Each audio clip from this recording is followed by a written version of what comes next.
இப்போ நீங்கள் பார்த்துட்டு இருக்கிறது தான் ஃபர்ஸ்ட் saree. ஸோ இது வந்து ஒரு blue colour, sky blue and dark blue border வச்ச ஒரு saree. ஸோ இது பார்டர் நல்ல பெரிய பார்டராக இருக்கும், ரொம்ப அழகாக இருக்கும் பார்க்குறதுக்கு. ஸோ இப்படி தான் இருக்குது ஃபுல் saree. காப்பர் ஜரி மாதிரி இருக்கும் உங்களுக்கு, ரொம்ப கோல்டு மாதிரி இருக்காது.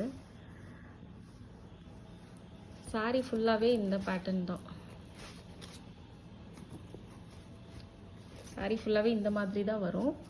அண்ட் ப்ளவுஸ் வந்துட்டு இந்த டார்க் நேவி ப்ளூ கலரில் இருக்கு.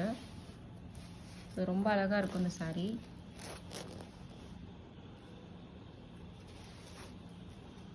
ஸோ இது இந்த டிஷ்யூ சில்க்குன்னு சொல்லுவாங்களே அந்த டைப்பில் இருந்துச்சு இந்த saree.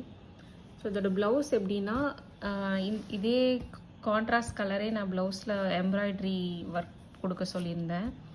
ஸோ இந்த டைப்பில் கொடுத்துருக்காங்க. ஸோ ரொம்ப ஃபினிஷிங் எல்லாமே ரொம்ப நீட்டாக இருக்குது, ரொம்ப அழகாக இருக்குது.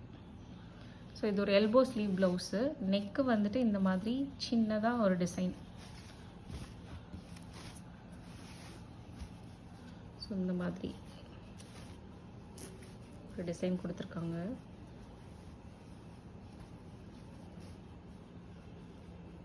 ஸ்லீவுக்கு இந்த மாதிரி. ஸோ ரொம்ப அழகாக இருந்துச்சு. ஸோ ஃப்ரண்ட் நெக்லேயே இதே மாதிரி சிம்பிளான ஒரு ப்ளவுஸ் தான். ஸ்லீவில் மட்டும் ரொம்ப கிராண்டாக இருக்கும்.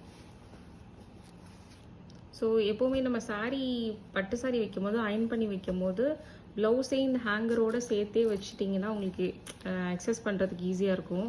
நம்ம அந்த ப்ளவுஸை தேட வேண்டிய அவசியம் இல்லை. ஸோ அந்த மாதிரி வச்சு நீங்கள் ஃபோல்ட் பண்ணி வச்சுக்கோங்க, இல்லை ஹேங் பண்ணி வச்சுக்கோங்க.